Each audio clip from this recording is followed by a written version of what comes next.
Uh,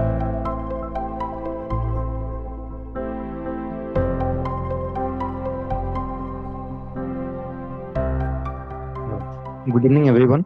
I welcome you all to 7th Tara seminar, and I take the honor to introduce our today's speaker, Dr. Parameswar D. Udmale, who is an assistant professor at Sitara IIT Bombay.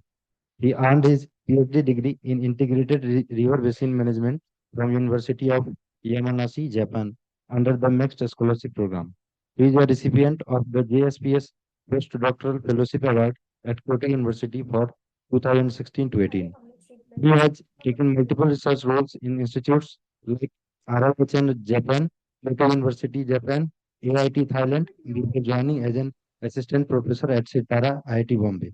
His transdisciplinary research includes themes such as agriculture and water, disaster risk research, flood and drought monitoring and impact assessment, food security, food supply chains, water and rural livelihoods, and monitoring SDGs at the local scale. So, with a huge round of applause, I would like to invite Dr. Khalifa Gavin. Yeah. Good evening, all. Thanks for showing up. Although I think 90% of the class or the participants, they know me very well through my teachings and interactions with them, right? Non-Sitara are very few here, but there are some participants joining online also. आपले professor आहेत आपण की नाही ठीक आहे हा Sir, उद्मने sir actually, म्हणून पाच आहे Mute all, mute all. नाही बंद आहे. ते automatic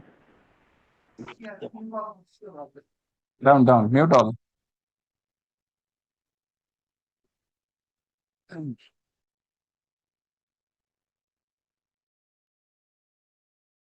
Then in that case, I will be also muted for them probably. So please check that. Yeah. So the purpose, I'm internal faculty here only, and the purpose of this seminar here is every semester 1 or 2 faculty should come and present about their research in detail, right? And faculties are given free hand to choose whatever research they want to present here, which is happening at Sitara. And you know all that my major area of interest is drought, right? I had sent this title and abstract to Professor Pankaj, and then he replied to me that, okay, make it more simpler, right? So in that case, again, I revised my title and then contents of the presentation. For some of you, it might be like very much simplistic approach here, but today's seminar is mostly about understanding the drought and then how droughts are monitored and declared in the Indian context, mostly through the case study of Maharashtra.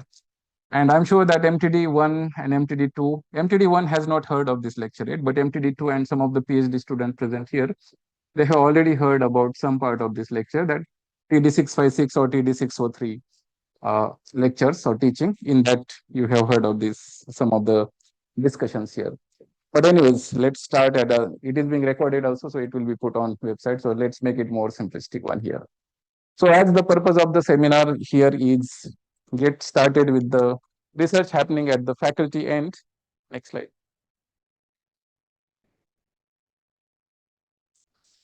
The PowerPoint slides are only 35 or 40, but size is about 450 MB, right? So you will understand that only photos and videos are shown in this slide.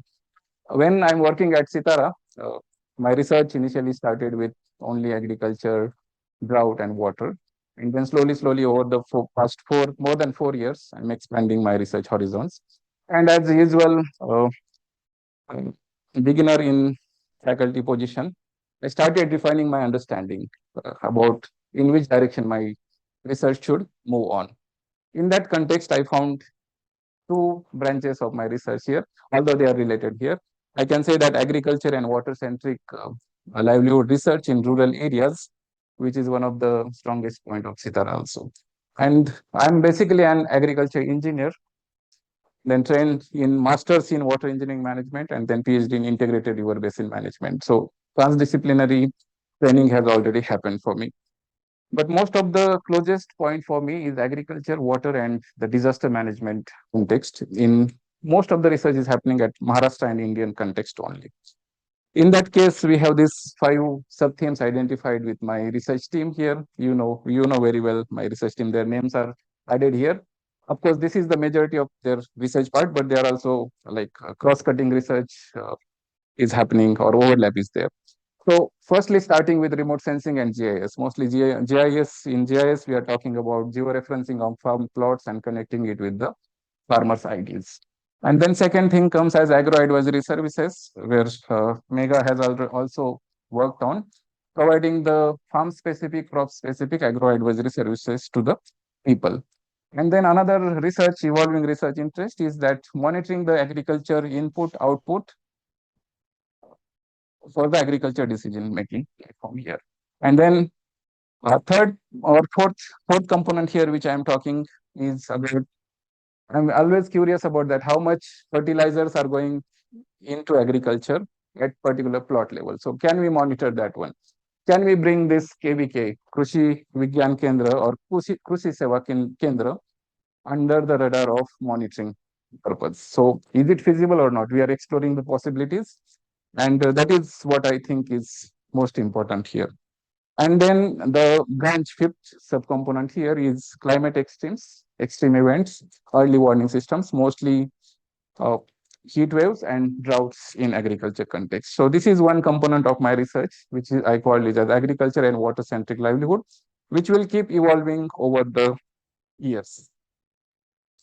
And then second component here, which I called it as DSIMAP, Disaster Science Management and Policy Research. So here also some of the PhD and master students working are listed or linked, although that is not the only thing they are doing. They are like cross-cutting channels there. So I call it as integrated disaster science management and policy research. Today's talk is mostly about drought, but in addition to the drought, we are also talking about extreme temperatures, heat and cold waves, which I started after coming here, joining IIT Bombay 4 years back. This is the core which we'll talk today, drought and water scarcity. And then forest fires, stubble burning, air pollution. This is part of disaster management course and also Maharashtra drone mission, where Nitika and Jintu are working. And then names, I'm not reading names here. Then unseasonal or extreme rainfall, hailstorms, mostly GIS application, remote sensing applications in monitoring the extreme events in the rural areas, including agriculture.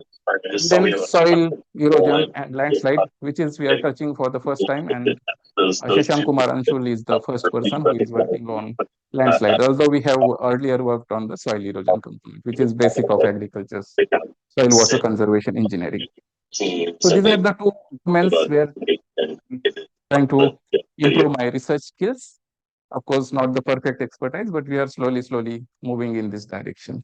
And I'm sure that at the end, it will again converge in the rural areas. Okay, agriculture, rural livelihoods, water, disaster, everything is affecting the rural area, rural context only. Some of the research is also happening in urban areas, but not explicitly. And then comes the today's talk related thing. Some of you have seen this slide multiple times.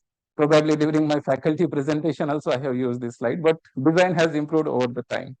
Another one disclaimer I want to put here is that none of this slide is designed using ChatGPT, right? So that is one disclaimer. And most of the contents were like designed or analyzed before ChatGPT's evolution. Yeah.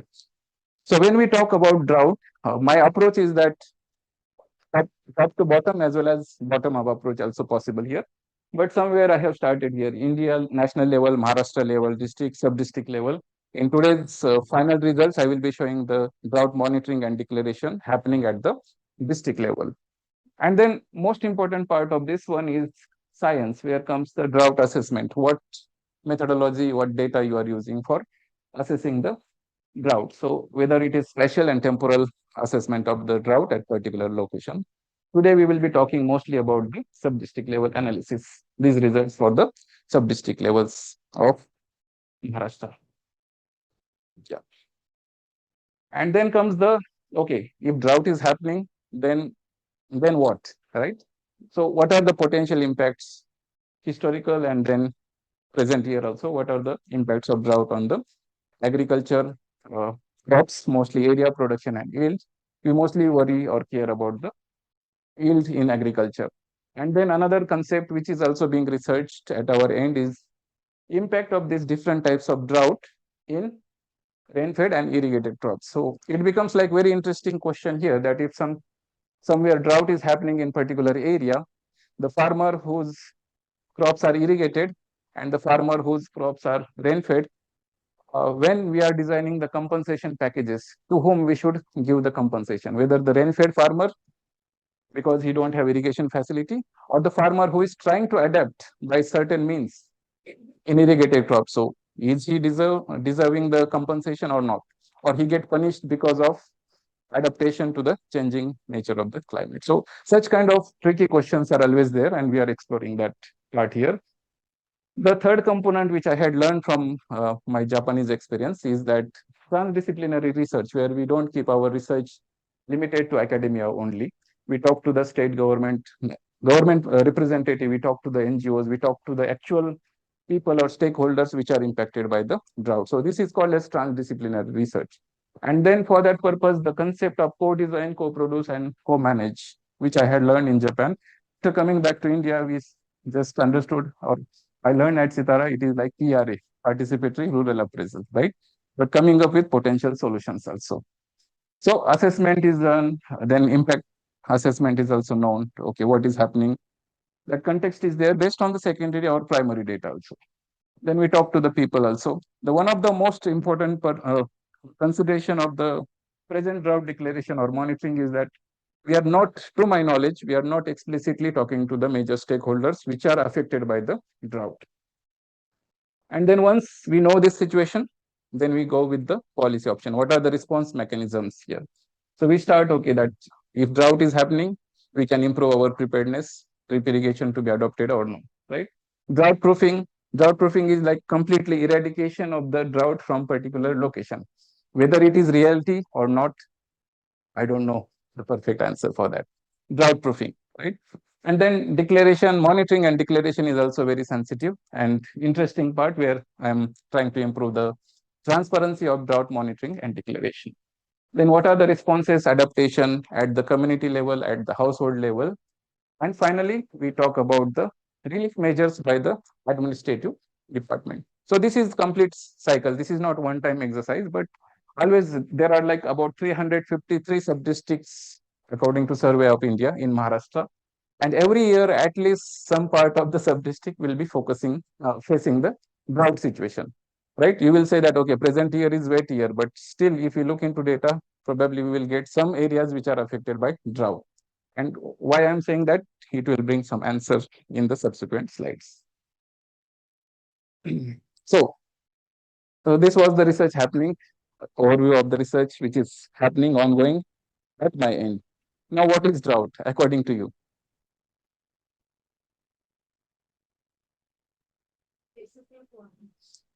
Water scarcity, you mean? Okay, good.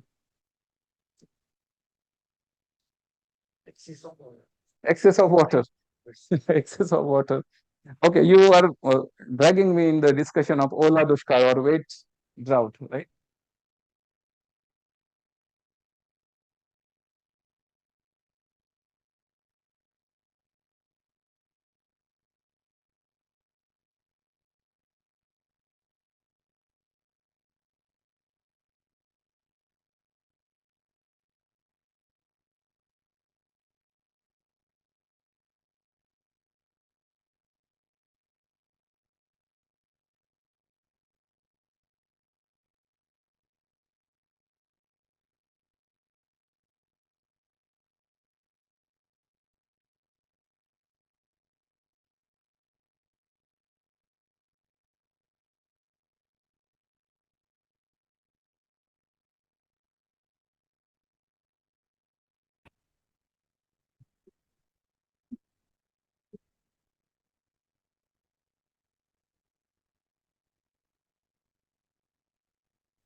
Any other response? Scenario of less rainfall is drought, whether it results in water scarcity or not. Scenario of less rainfall is drought. Okay, that is also acceptable. You say that in Konkan region we receive about 3000 of what rainfall every year. So if like maybe 300 reduction, 10% reduction, it will not cause that much huge problem, right? So that might be also accepted here.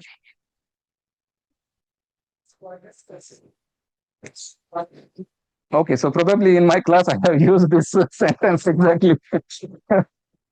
So this is my own preaching to myself when I'm explaining explaining things that drought may result in water scarcity, but water scarcity doesn't mean drought. So can you please click on next slide? Okay. So this is a definition or difference from the literature here, right? So mostly drought is mostly driven by the natural causes, deficient or deficient precipitation.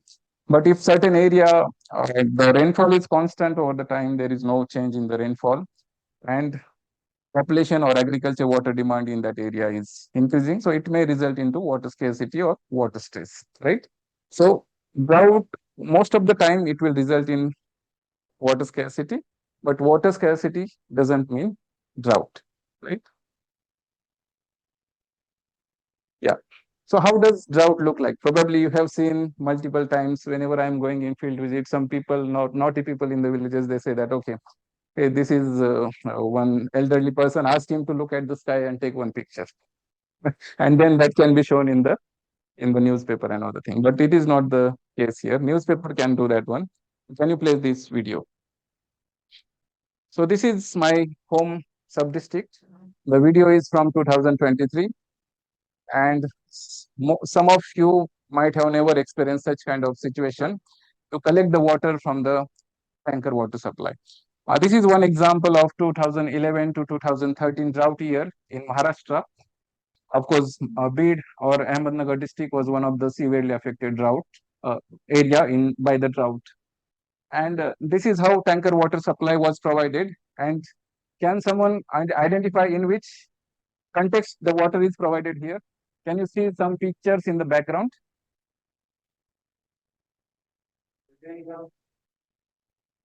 So those are popularly or unfamously known as the fodder camps or cattle camps, where we will collect all the livestock or cattle from the village and make one camp for them. We call it as Chara Chhavni, right? Or Guranji Chhavni. So animals, fodder camps or cattle camps. And then this tanker was bringing water from about 15 to 20-kilometer distance, wherever water was available. And then this was supposed to be dropped into this well here. But again, there was competition for getting the water, survival of the fittest. Whoever put pipe first will get water. And this was not, I think, old, although the video is taken back 10 years back or 12 years back, but still there. And that angle also, monitoring of the tanker water supply, we are exploring in our research. So this is how the situation of drought 2011-13, which was moderate drought, not that much severe drought situation in Maharashtra state. Can you please move to next? There is like 2 minutes video for that purpose. Then another thing is someone, there is no option to close that one, right? I can't see that. So how does drought look like?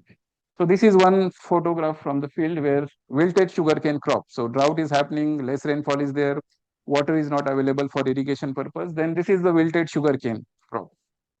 This is another example from Solapur district where mostly women and children are engaged in the water fetching activities. Sometimes they miss school also.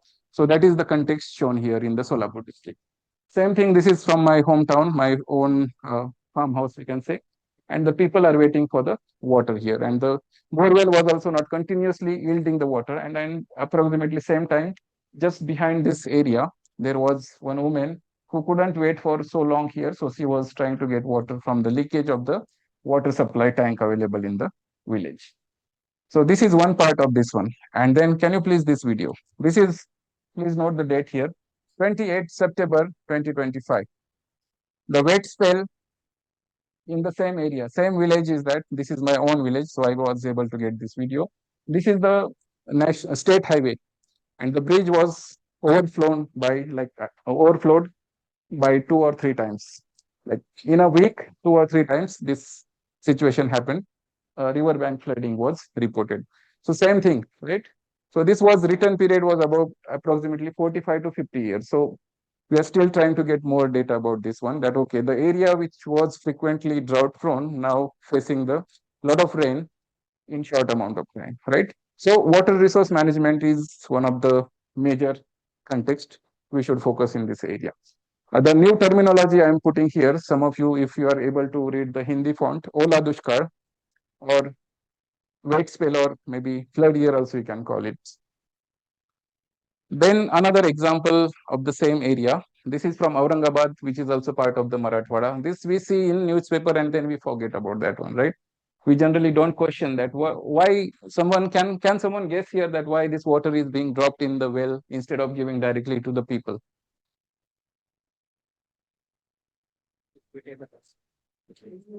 So one person is saying equitable access, but equitable access is not justified by this one, right? So it will be again survival of the fittest. If you can take more, you are capable of that one. And multiple accidents are also happening there. Same thing. This is my hometown again. I was just taking pictures back in 2023. 42 degrees Celsius is the temperature. These people will walk about 1.2 kilometers from my hometown, and then 20 liters or 15 liters of can on their bicycles. And then the lady will walk about 500 meters away from her home in this sunshine, like broad summertime. And then this is important here. I'm showing water resource management problem. You will see here Hivre Bazaar, near Hivre Bazaar. So I was entering Hivre Bazaar and then I saw wilted this orchard, orange orchard, because of drought situation only. So it was moderate drought into 2020, 2013, right? So this is how drought looks like. Then comes what are the different types of drought. So here we will not go in that much detail, but when we are, as a researcher, we are looking at the drought, we see majorly 3 types of drought here. First is called as meteorological drought. Second is called as agriculture or soil moisture drought. And then third is called as hydrological drought. So this is over time, first natural, because of natural climate variability, or maybe we can say climate change related thing also with higher confidence level. But still the drivers are precipitation related or evapotranspiration related here. And then once this drought is there, we of course see the less runoff, less soil moisture content, and then those droughts are visible in the form of agriculture drought or soil moisture drought, or sometimes it is also called as ecological drought. But we are also again trying to get the hold of what exactly should be called as ecological drought. So one of the PhD student is working on ecological drought. And then over the time, if there is no runoff water, less rainfall, less soil moisture, less runoff generated, less groundwater recharge, then we say that depleted groundwater table, depleted reservoir levels. So this is how drought evolves over time. And then this time may vary from 2 weeks to 4 weeks or 6 weeks also, right? To see the impact of this change in the precipitation. You will see at the right hand side there, drought stages with respect to time duration.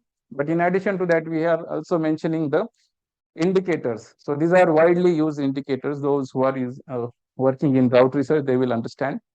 But I'm just trying to make it simplified here that, okay, how much deviation is there from normal rainfall? For that purpose, standardized precipitation index or standardized precipitation evapotranspiration index is used, or percentile, just to get the context based on the historical data. That is mostly about the precipitation and temperature based drought assessment. We call it as meteorological drought. The second part here is like, okay, what is the soil moisture anomaly? And then what is the vegetation stress based on the remote sensing indices or field measurements also. So this is very much important reference, which I can say that, okay, those who want to begin the drought research, they should look into this global assessment report 2021 by UNDRR drought. And it is really, really excellent reference to get started with the drought research. And then third component here is, once this soil moisture is less, the runoff is less, recharge is less, then we can see that, okay, these are the low flows in rivers, reservoir levels, and then groundwater levels. So how does this indicator look like? I have some examples to show you here. But before that, we have most of the time have heard of drought prone areas, right? So what is the standard definition of drought prone areas? I know that these arid and semi-arid areas, which often or frequently faces drought, those are known as drought prone areas of India. But to my knowledge, I cannot quantify exactly what is the definition of the drought prone areas. So here we say that, okay, this is arid region and then this is semi-arid region.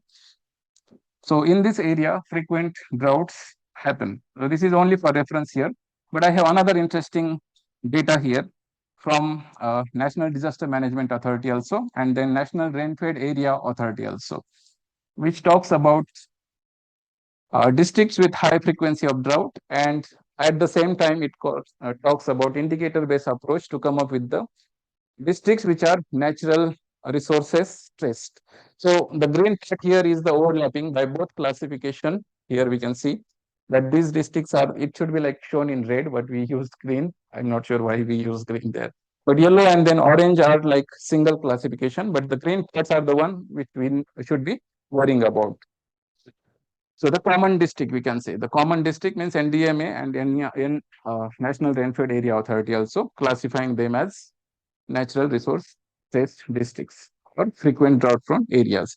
And then we see that these are the classifications here. These are the local government directory terminology here.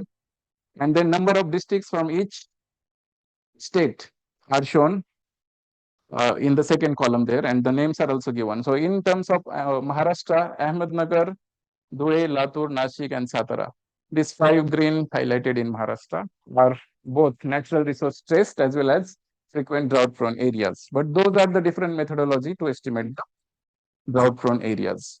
And after probably after 3 months or 6 months, we will again get another revised list of top 150 drought affected districts in India. That work is under progress. Again, we are revisiting this concept. This is very interesting. This is again from Drought Manual Government of India, where we talk about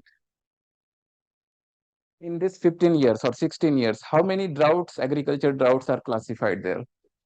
The red part here is quite worrisome here, right? In Maharashtra and then Karnataka, right? So most of the dark red points are of frequency of drought happened during these years only. And then another irony here is that although this drought, this region, arid and semi-arid region of India is affected by drought, this is the irrigation coverage, right? So I don't have exact year of this one, but this manual was published in 2016. So in that context, we can say that, okay, this faint color here is the irrigation coverage. The areas which are mostly frequent drought prone are having less adaptive capacity in terms of irrigation. This situation might have changed now also. If we get advanced data or latest data, this situation will change. So this is the irony here. And then another thing is that when we specifically focus on Maharashtra, this is called as rain shadow area of Maharashtra, where we say that, okay, this some part of Paschim Maharashtra and some part of Maharashtra frequently faces the less rainfall. And if drought is happening there, then it is really, really cause of worry.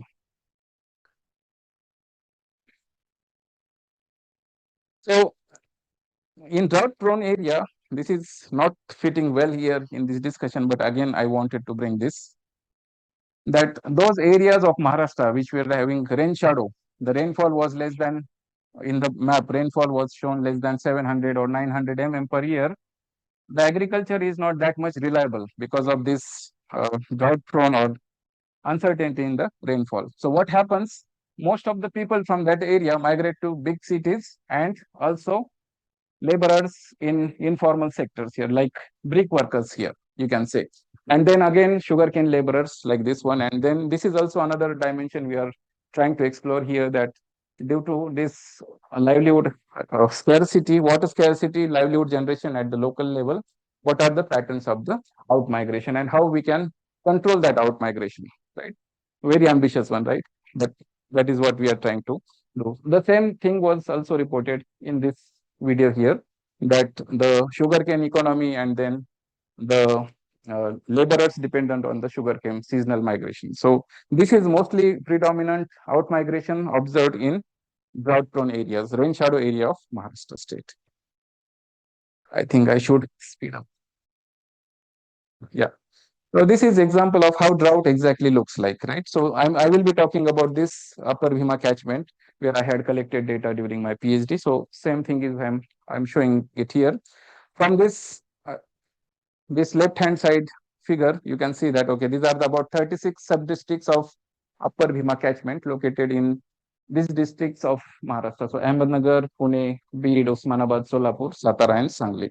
In that case, by looking at this map only, you can see that, okay, these are the red areas or orange areas are affected by the rainfall deviation. So that rainfall deviation at that time I had considered 0 to 25%, 25% to 50%. But now the system had changed there also. So this is example of drought in terms of rainfall. Same average annual rainfall. We are showing here that this is okay. Long-term average annual rainfall or seasonal rainfall in the catchment. And then whatever the below line, like whatever the deficit is there is visible here. 2002, 2003 was the drought year. And then 2011, 12, 13 was drought year. Then 2015. So updated data is not there. So this is rainfall related indicator, just getting started with the meteorological concept of the drought. This is very interesting here. So live reservoir storage capacity. So this is only representation of 2 or 3 Ghod and then Uzni reservoirs or dams, where we can see that, okay, this is the water level, where we see that 2012 and 13 were the water scarcity time, which was driven by the less rainfall. And then another dimension comes is the indicator which is dependent on the groundwater level. So these are the groundwater levels. Generally, we say that this is the ground and then below groundwater level. So it is like 2 meter, 4 meter, 6 meter, like this one. This image is just shown here to get the context here that, okay, we measure the groundwater level below the ground surface here. And here also we can see that there is variation in the groundwater level. So I was just trying to understand whether at the basin level, this black line here, whether there is decline in the groundwater or not. So here we can see little bit decline here. Again, the question is quality of the data, whether you can really trust on that data. And then groundwater being very complex one, it's difficult to find the finer scale data.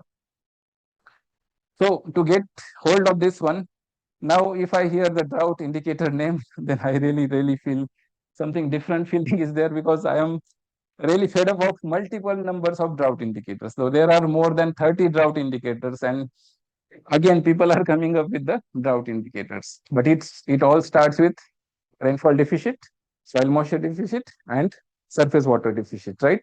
But everyone is coming up with their own definition. I was also part of the race, but I thought that it's better to move to the impact assessment, relate the drought definitions with the impact, and then what could be the mitigation strategies we can use here. So this is one simple example of the indicator calculation here. Nothing but you convert that rainfall. This is rainfall fitted to gamma distribution according to theoretical guidelines. We can find out another best fitted distribution also here. Accumulated data is fitted, and then it is nothing but converted into the standard deviations here, right? So cumulative standard normal distribution, and then we say that in upper Bhima catchment, if rainfall is 540 mm, then it will be like minus 1.1 standardized precipitation index. And the threshold for this index is, if it is below -1, then it is drought situation. So again, there is huge research happening, which I call it as dilemma of thresholds. Exactly, why should we stop at -1.1? Why not -0.5, right? So these thresholds also are another areas where we should improve on. So once we calculate based on only rainfall, accumulated rainfall or monthly rainfall, if we calculate this one example of drought indicator, this is standardized precipitation index. Blue is wet year, red is dry year or drought year. And here we put thresholds here. Below -0.99, the indicator is there, then it is moderate drought.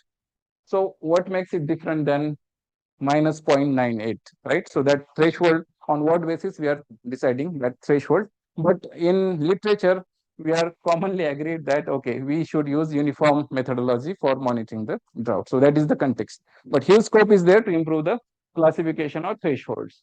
And then if it is like really minus 1.99, 2 standard deviation away from the mean, then it is really extremely dry year.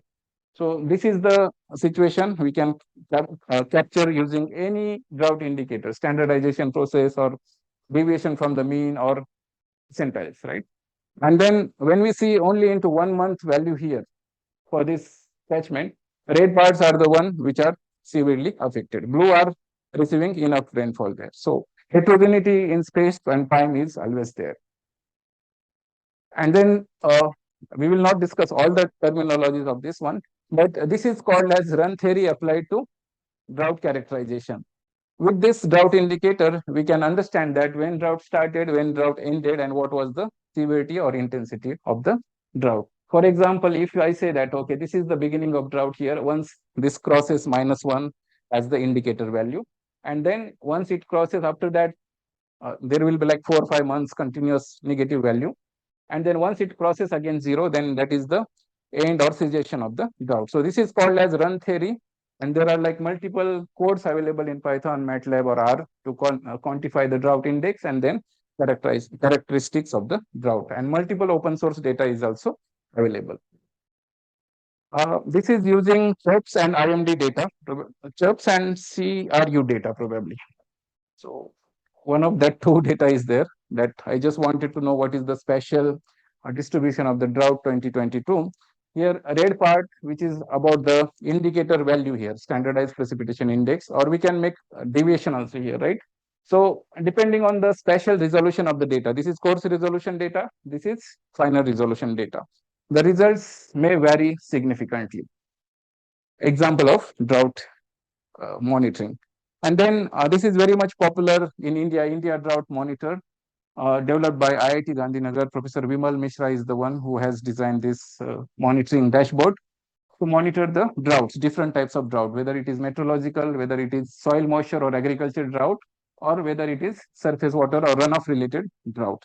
So this website can be visited for getting more information about the present situation, real-time updates about the drought.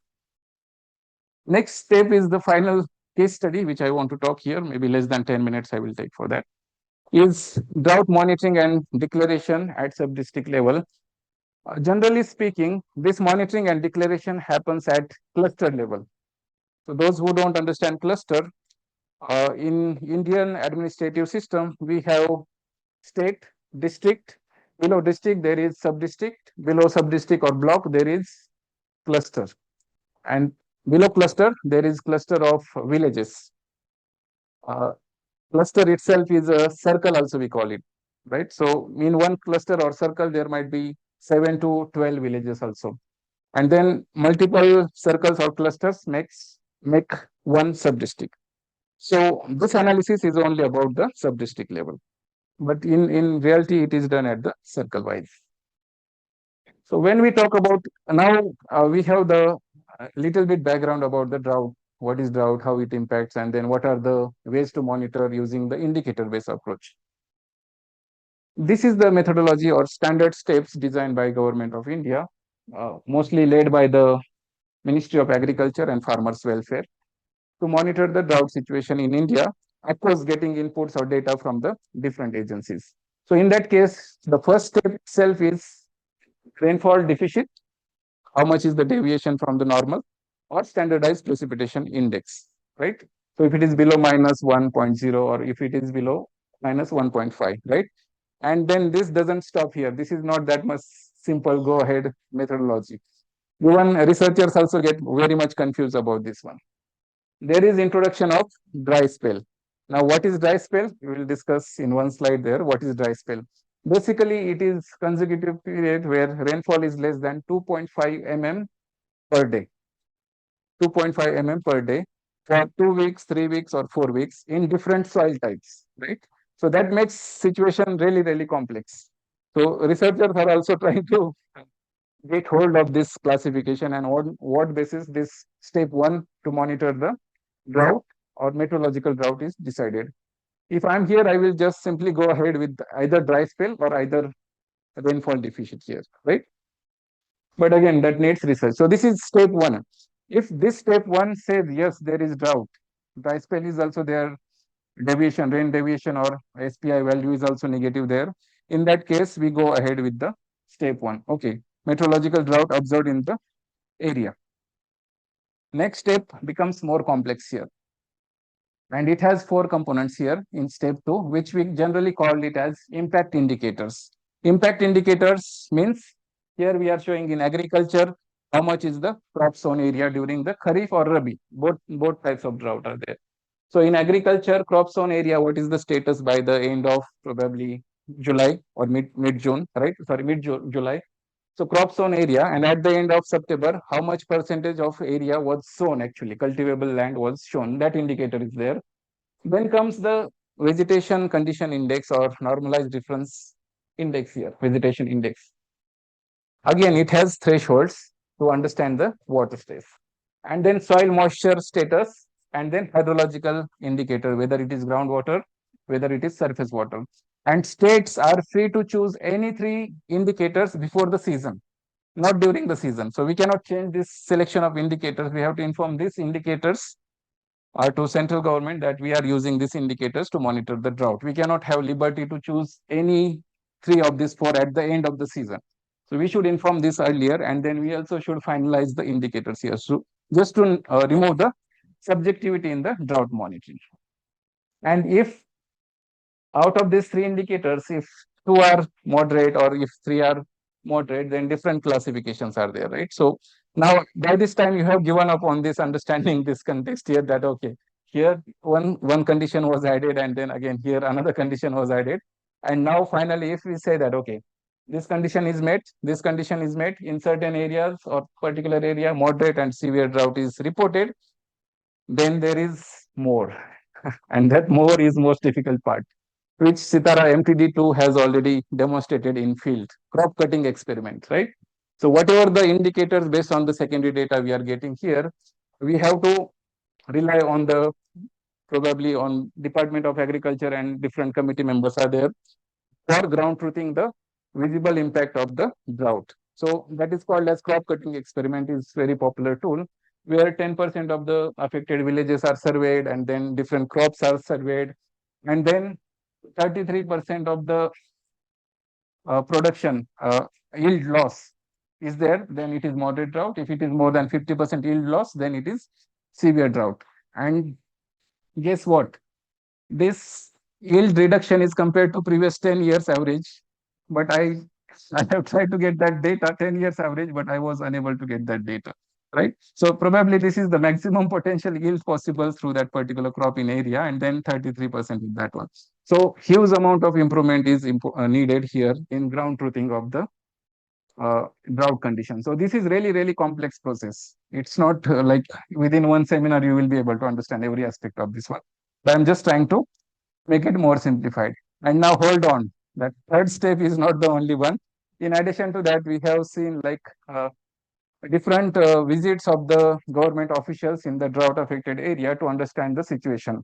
Of course, district collector office is the nodal agency at district place to take stock of this situation there, where we look into, okay, what is the situation of water supply? Cattle camps requests are there or not from villagers, right? And then tanker water supply demand is there or not. So these multiple aspects we consider. And then finally, after doing this whole exercise where MRSAC or maybe Mahamadat or multiple agencies are collecting, compiling data and then analyzing, bringing transparency there. And finally, uh, at the end of September, in October generally, drought is declared, right?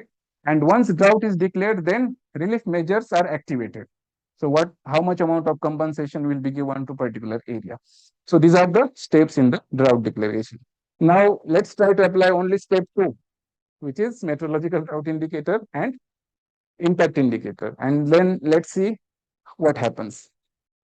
So what we have done here is we have used sub-district level data. There are more than 353 sub-districts in Maharashtra, but Survey of India says 353 shape files are there, attributes are there in shape file. So we are going with that analysis here. And then multiple indicators in available in open domain requested from government of Maharashtra also about the these 7 indicators: rainfall, standardized precipitation index based on rainfall, dry spell, which is again based on rainfall, and the soil type, and then NDVI, crop zone area, soil moisture, and then reservoir storage index. We were unable to get the lot of finer level resolution data here, but still we try to cope up with that, and we try to assess the situation of drought in 2023. I am particularly putting there because data limitations are there, so we should not use this result as a final analysis, because this is also uh, I think another limitations are there. So if we say that rainfall deviation, here we have used in each sub-district, what is the deficiency there? With a deficiency in the range of -20% to 60%, moderate or deficient drought. If it is more than 60% deficiency in the rainfall, then it is large deficient or scanty rainfall in that area. So this is rainfall deviation indicator. The second indicator is, sorry, I just jumbled up it like, but anyways, rainfall is the beginning, first slide. And then this is also based on the rainfall itself, standardized precipitation index, just to fit in the steps criteria.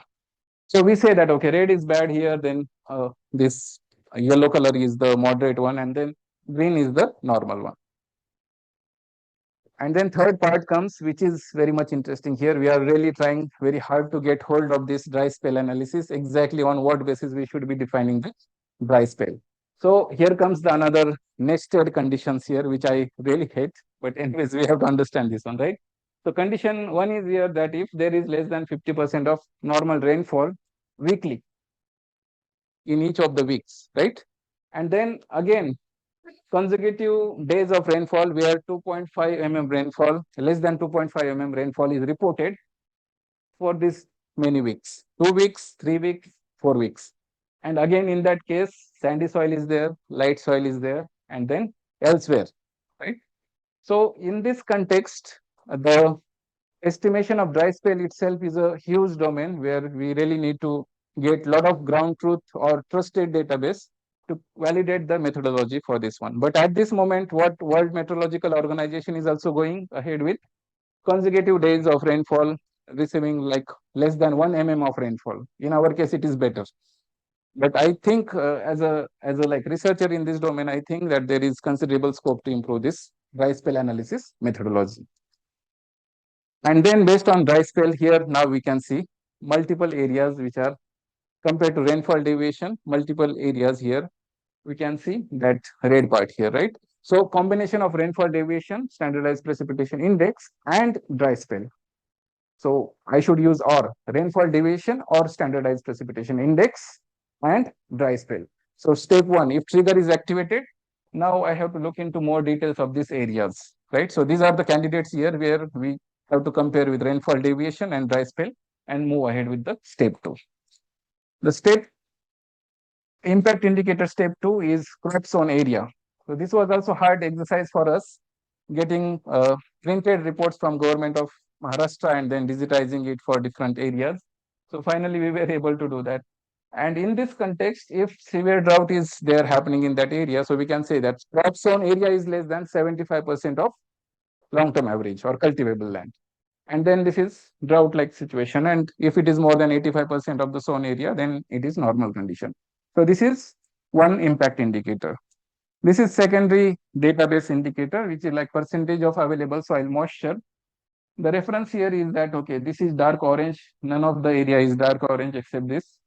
And then this yellow part is here where we can say moderate drought is there based on the deficiency of the soil moisture. So this is soil moisture indicator. And here we are applying our condition here that how many are severely affected, moderately affected, and normally normal years for that particular district.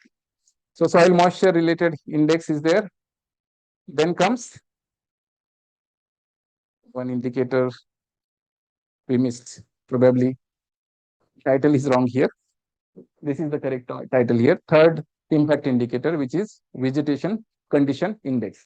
Based on that also secondary data, the orange and then yellow part here, we can say that drought affected areas are there. And then this was one of the major limitation. You can see what is wrong with this. We have only four division-wise data here only. Marathwada, right?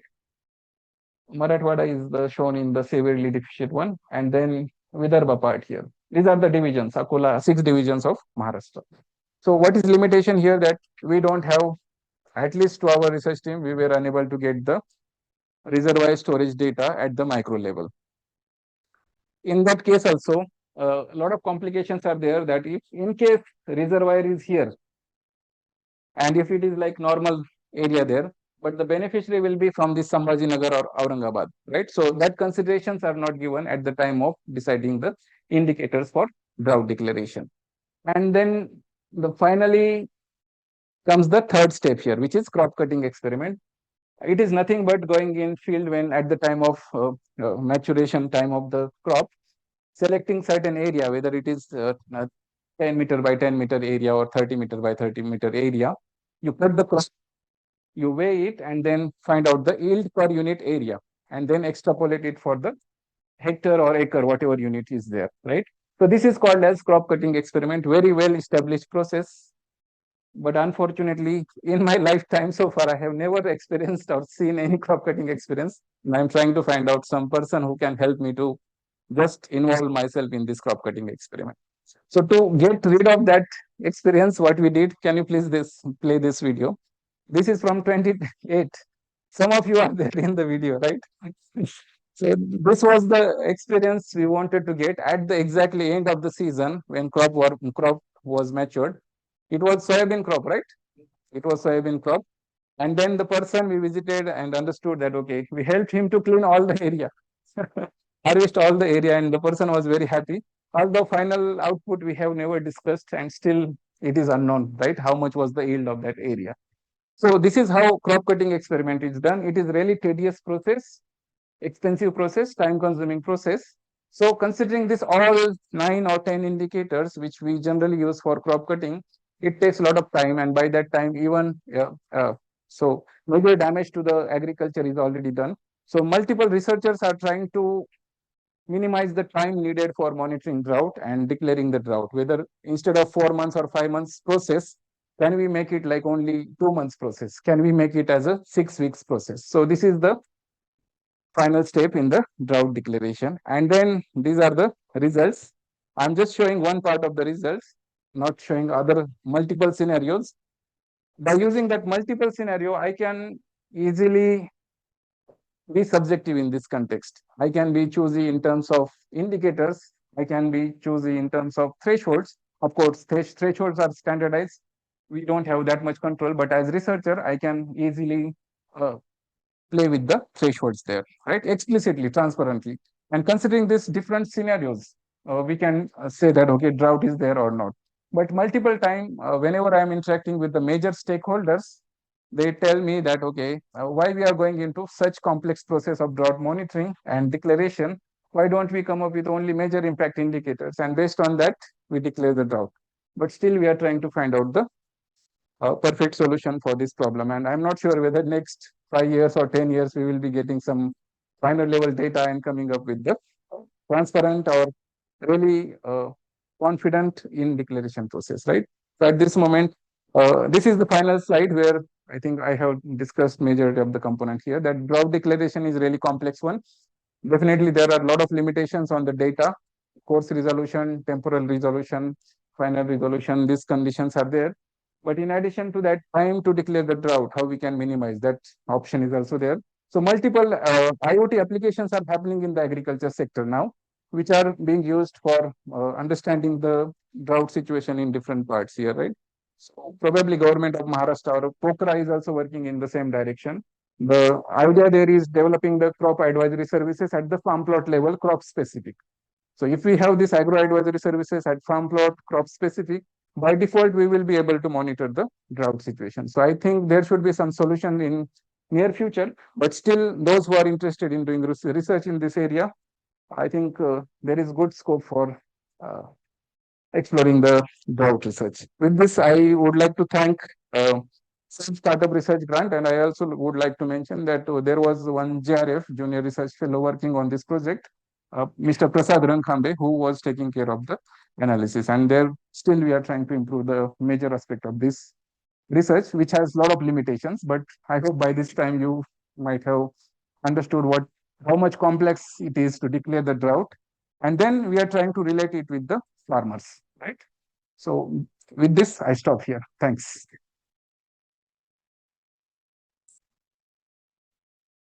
Thank you, Professor Udmale. With this, we open the floor for the question and answer. We invite the non-Sitara guest audiences for the questions first, followed by MTD1, second, and then PhD students. And then with the Zoom participants, if they have any questions, you can raise your hands and we'll ask you to unmute and ask your question. So, non-Sitara people.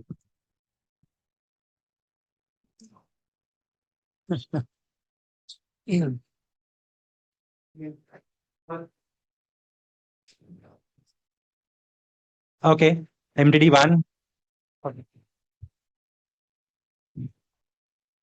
Hello, sir. Thanks for your presentation. Your name? My name is Siddhi Mahagaukar, From? Climate Studies Department. My guide is Professor Pradeep Kalpar. I see. Okay. Sir, I'm working on multi-hazards in urban cities and all. And the policies related to it. So, how we will calculate drought in cities like Mumbai, Pune, Thane? Yeah. Yeah, that is less explored part here, right? So probably a meteorological drought only will not be sufficient for city areas. In that case, I believe that hydrological drought indicators needs to be explored. And if we are talking about Mumbai, from where we are getting water supply for Mumbai, right? In that case, I think hydrological drought indicator could be explored for that one. But in general, if we are adopting this methodology for rural areas, mostly in agriculture, similar methodology with little bit modification we can adopt for cities also. But in that case, again, drought or water scarcity, what is your target there? If water scarcity is already there, and then if drought happens, what kind of drought is happening? Then it becomes more complex. But I think it is very good. I have never thought of doing drought assessment in the urban areas or big cities, right? That's what Professor Kalba's expertise comes in. Yeah. So, sir, can we just focus on water supplied by TMC or let's say BMC? Or should we start from measuring the water sources available and this? So first understand the water distribution network in Mumbai and from which reservoirs the water is coming, right? And then what is the status of water levels, storage capacity of that reservoirs? Maybe you can do weekly or daily analysis or set up some model also. In that case, you will be able to quantify the hydrological drought. Thank you, sir. But it is interesting. We can discuss this more. Yeah. You never know what perspective will come. Yeah. Thank you so much for your presentation. Gaurav. Yeah. Yeah. So, sir, I just have one question regarding that. Like, you did this experiment about how the government says, like, whether it's a drought or no drought for the Rabi and Kharif season, right? Yeah. So, when we go for trigger number one, so when we look for SPI indicator, so what scale we are using? Are we using SPI 3s or 5? Or is it a way of like we use SPI 3, but we take the mean of all that because it's of 5 months, right?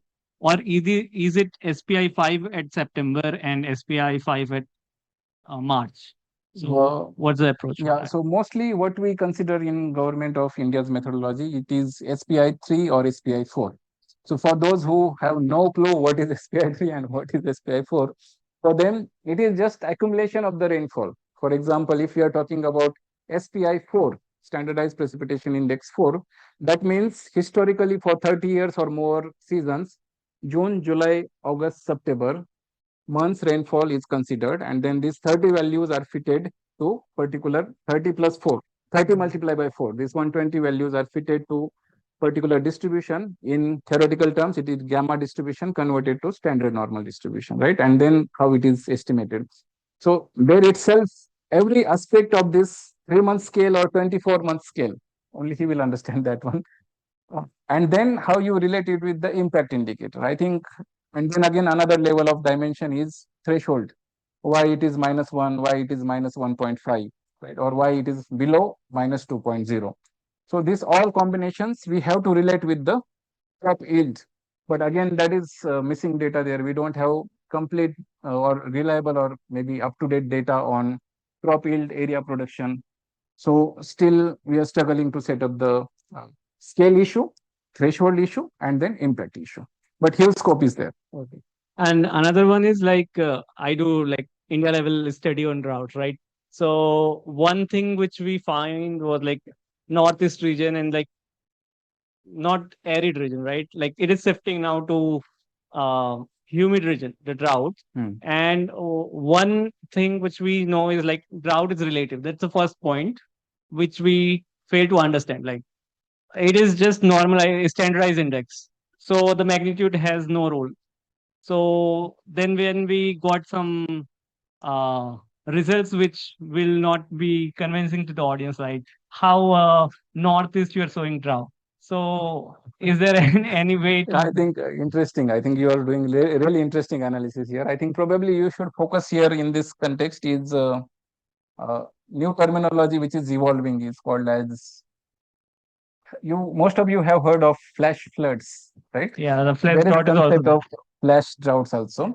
For me, it is nothing but the same thing packaged in new cover. So flash, whether it is flash drought or whether it is dry spell, it is the equivalent terminology for me. I think you should look into more specific of that one. And if someone asks me in relevance to your question, is that exactly what would be the end of this drought research? So I would say that it should be farm specific, crop specific, with details in the temporal dimension, whether it is pentad or whether it is weekly basis analysis. Then only we will get hold of this whole concept of the drought at particular location. But it is like really expensive. We cannot put sensors in every part of the farm plots, right? So limitations are there. So we are trying to survive with whatever the existing well demonstrated methodologies which are accepted by the research communities, and we are pushing that on the stakeholders also. Because government policy makers will also come to us and then say that, hey, we want to understand the drought situation in that area. So what is the quick working mechanism for that? I will say that, okay, this is the quick working mechanism, but over the 10 years, I can give you some better methodology, improved methodology, right? Okay, so irrespective of the area, northeast or whether it is arid area or western part of India, the approach should be the same. Yeah. Should I ask one more?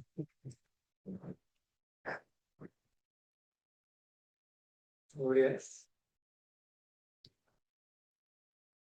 There is online Somesh CM fellow. Yes. Hello, sir. Good evening. You can unmute and ask the question. Can we turn on the video? Please wait. I think it's better we are not referring slides, so it's better we turn on videos. I have idea.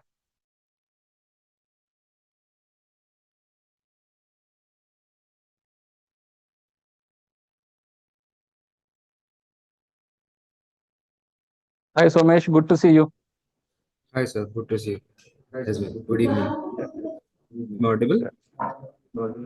Yes, please introduce yourself and then your question. Okay, sure. So, I am Somesh Mam, currently serving in the Latur district as CM Fellow 2025. And we had a great chance of interacting and going through the wonderful IIT sessions for the initial 15 days at the end of July and start of August. And we indeed had a great conversation with Melissa. So, thank you, sir, for this lecture as well. Uh, yeah. So my question to you, sir, is before joining this lecture, uh, my assessment or my understanding of drought as a mayor CM fellow working in the district was that the drought is a complex process. There are various parameters involved, X, Y, Z, and that complexity just accelerated or increased exponentially with your lecture. So, as a layman or as a person who is working in the district or who sees collector taking decisions, I want to ask you that I mean, the collector won't have this amount of time or efforts in his hands to assess a drought situation or plan policies accordingly. So, what steps are usually taken on practical basis, and is there a huge gap between research and what is followed on ground level? That is heavily loaded question for me, if I understand the depth of that question.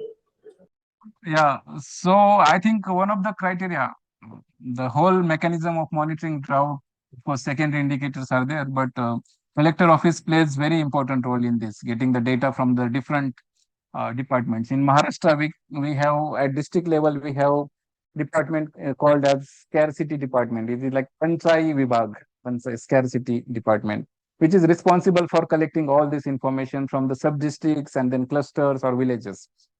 So in that case, I had discussion with one of the collector's office also, and then I had got one suggestion from the same meeting that why you are making things so complex here? Why don't you just monitor the rainfall in that area and then declare the initial drought-like situation and then take your time to monitor the impacts over the time? But let's not wait to release relief measures only because that we don't have impact indicator data. So I think trigger one or only rainfall deficit or only dry spell can be used for releasing the initial relief measures in that particular area. Another limitation here is that your CM fellow, that's why I got this reminder also, that we don't have a village or circle or cluster boundaries, circle wise boundaries, which is nothing but the sub district boundaries.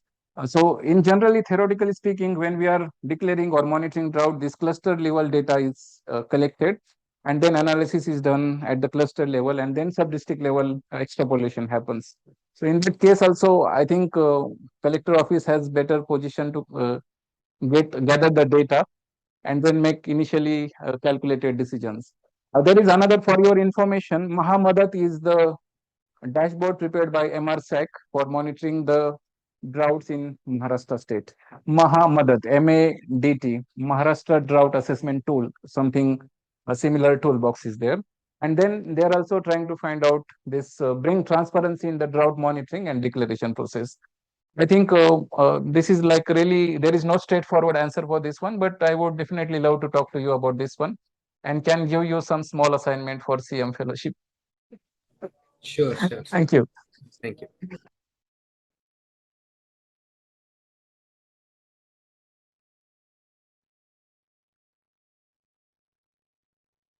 Uh, Hello. Thanks, Prof. So my question is at the solution side. Monitoring is fine, but then we learned in Maharashtra about this Marathwada water rate project, and government also pushes that extra water flowing to the sea. We are trying to put that. Government is not because of that situation where we need to so there is very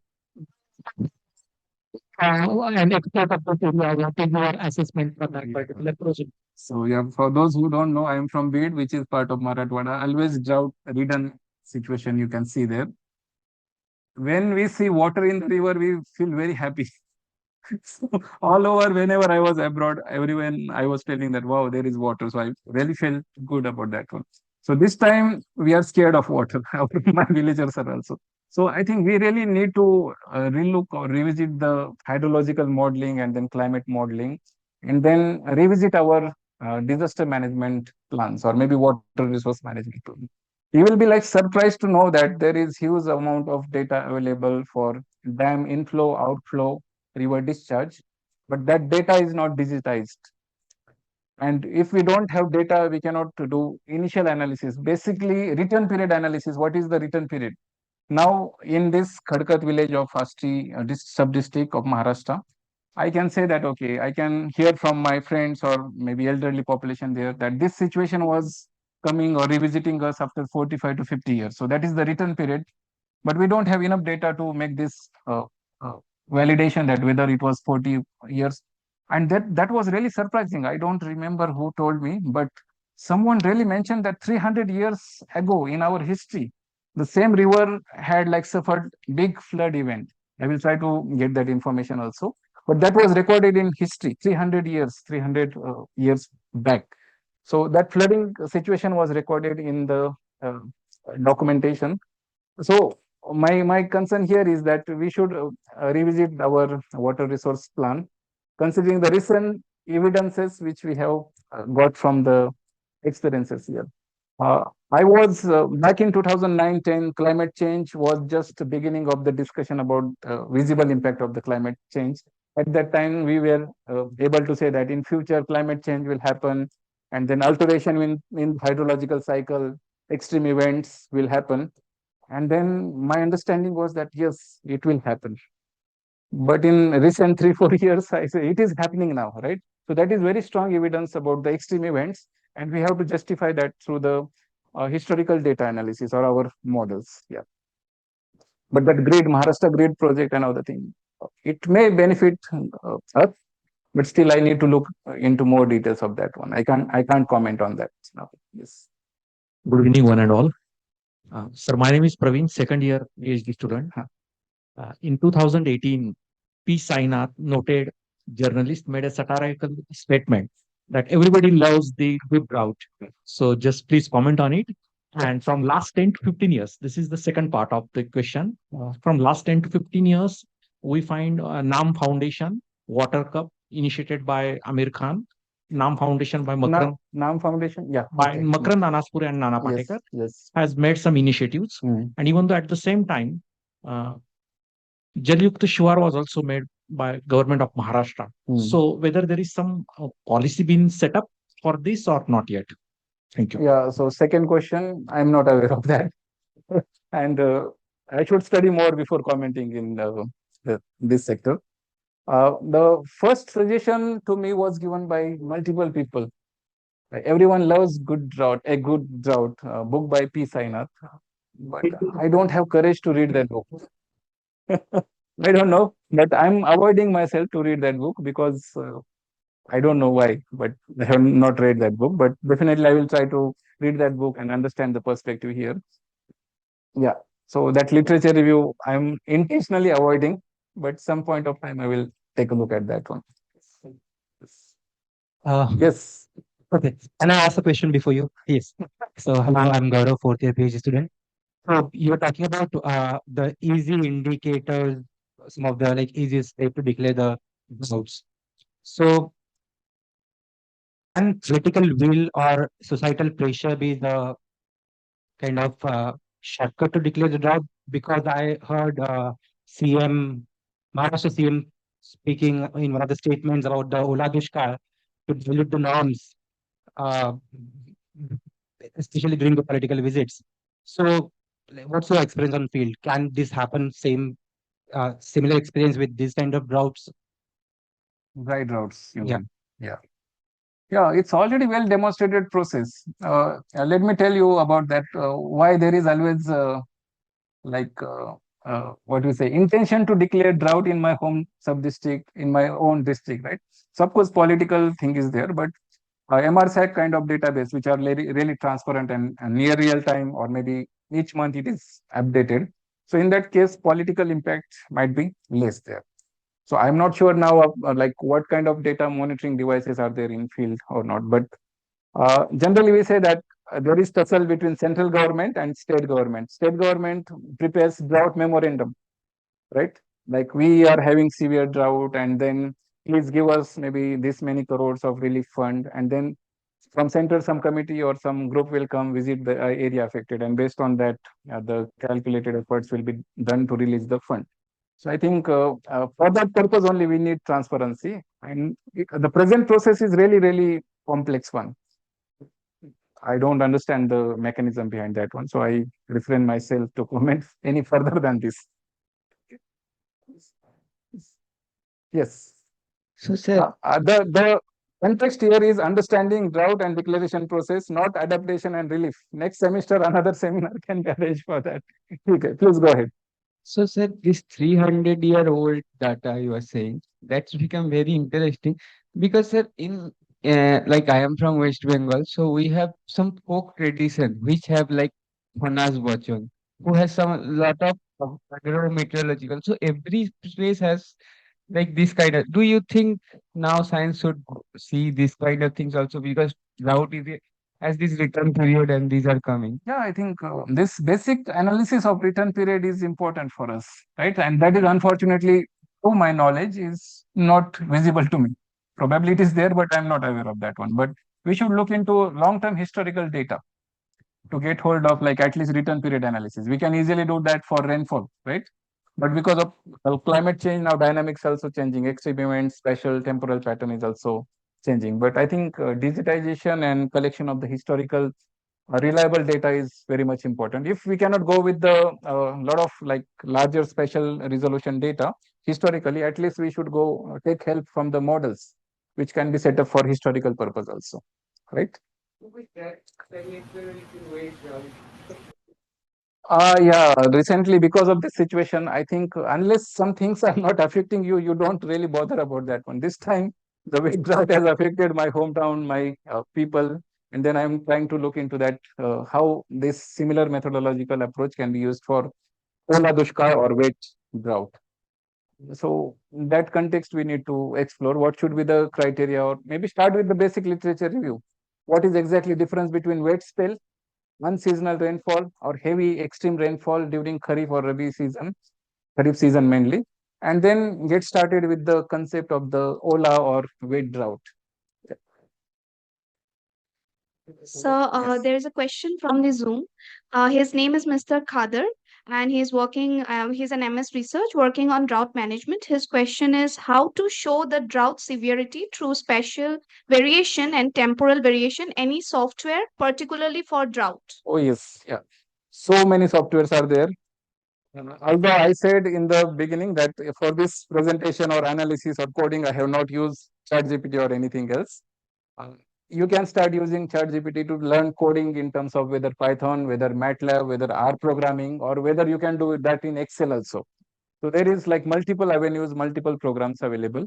I am comfortable with R Studio, R programming, and then MATLAB because MATLAB is quite giving better resolution images and then maps also, color combinations also.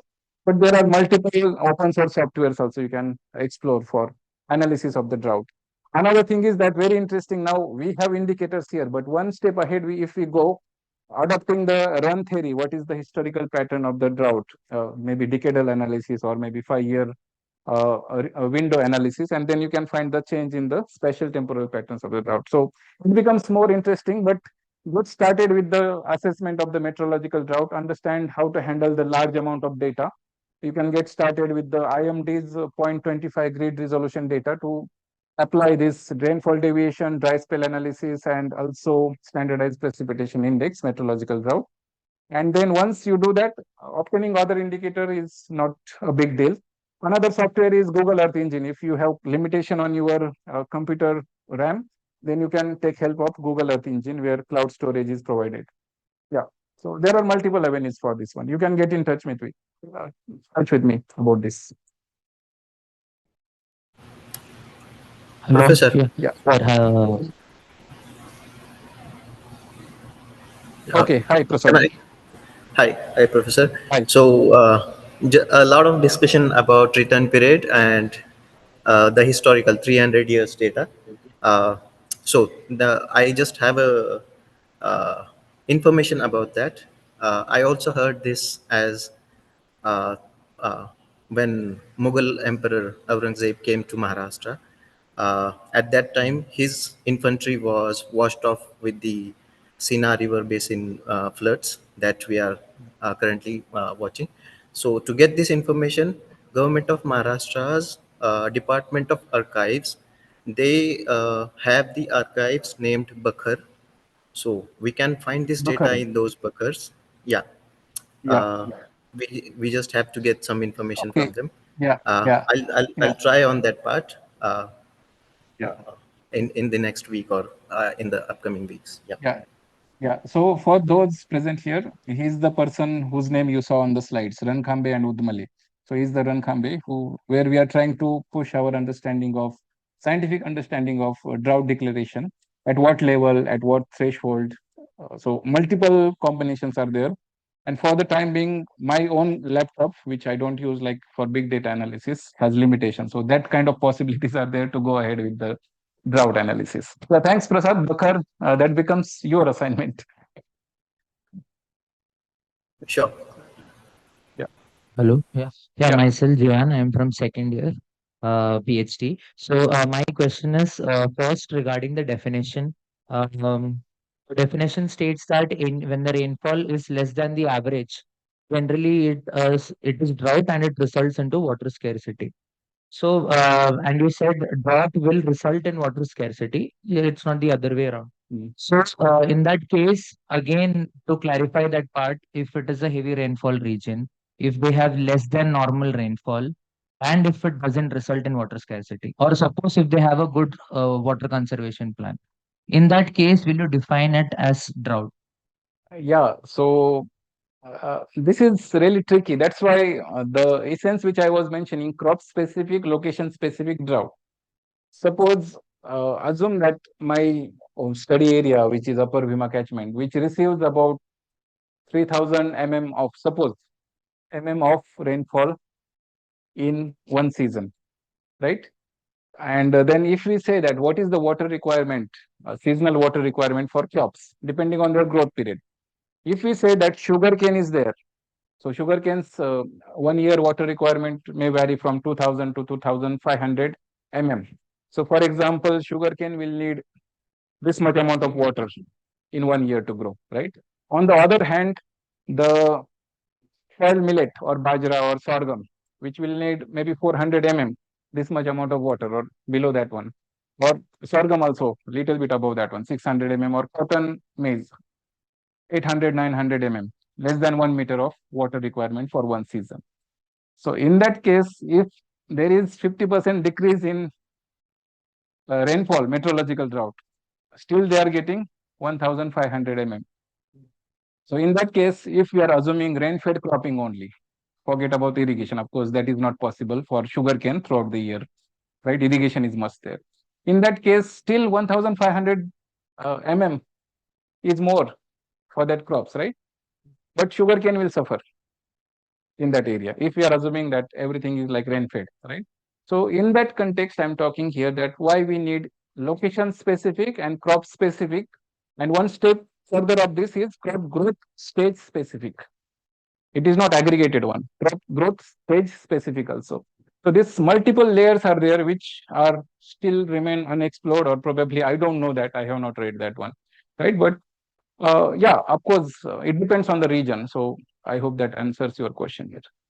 So, sir, this particular thing that you said, which is crop dependent, why are we encouraging sugarcane in such kind of regions? And second thing is, why will the government declare this as drought? Because then it becomes a disaster and the whole game changes. Then they would request for more funding for rehabilitation, etc. So this is not defined, right? This is very specific, and still we are encouraging something like So I sugarcane. will take your Yeah. question as why we are encouraging sugarcane in the areas which are not suitable for, in terms of water requirement, at least not suitable for that area.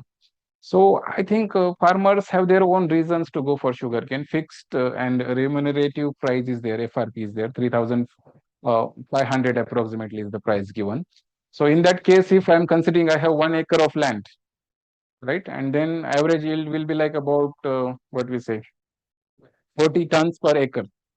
Then still I'm getting 1 lakh 40 lakh, 1.4 lakh rupees in 1 year, right? Assume that for 40,000 are gone for inputs in agriculture. Still 1 acre can give me 1 lakh income from that. So this is totally market driven, and farmers have their own choice to go for what crop they want to prefer, right? The only one thing they can bring here is that use of water efficient technologies.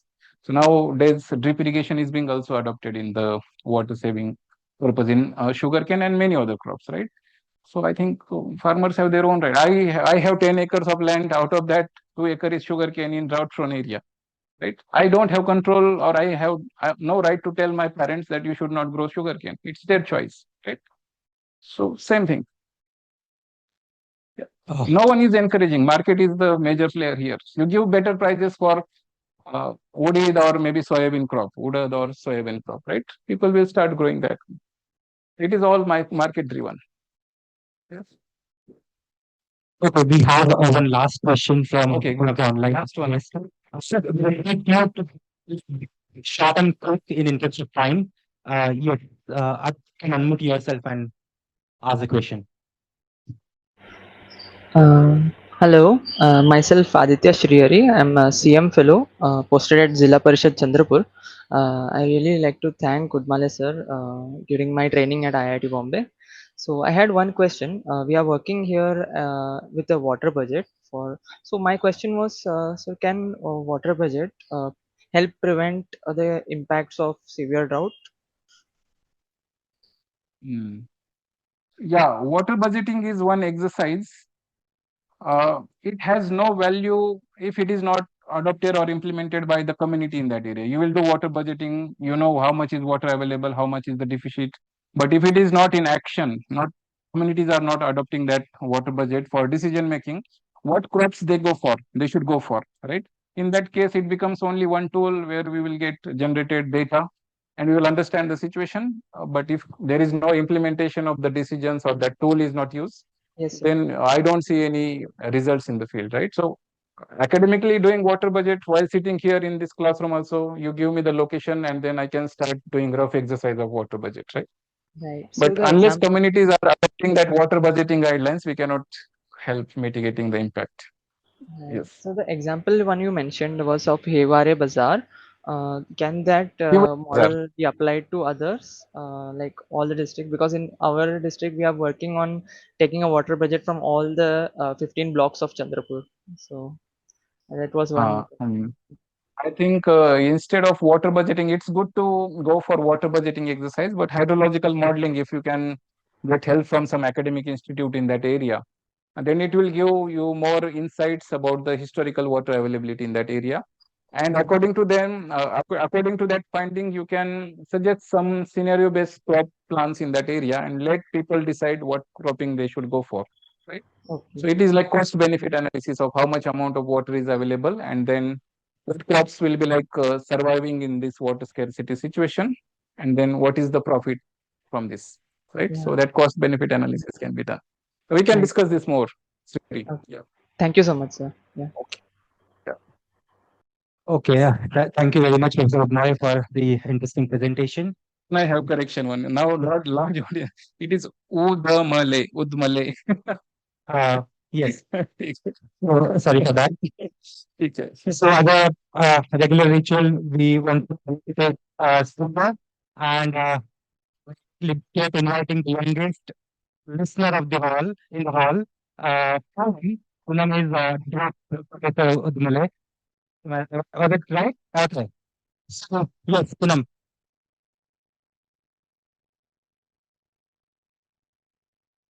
So this is the hand. No. Hand spun stole from an NGO called Bastagaran. She's unfair with me that time.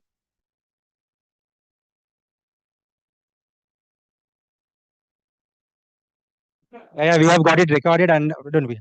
Yeah.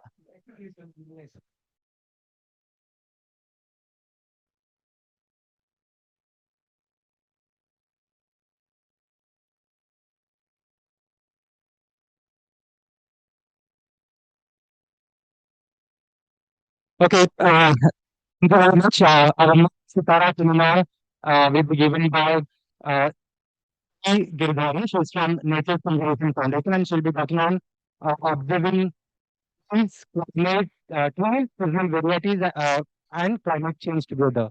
So that will be another interesting. Please spread about for that. Thank you. So, same venue.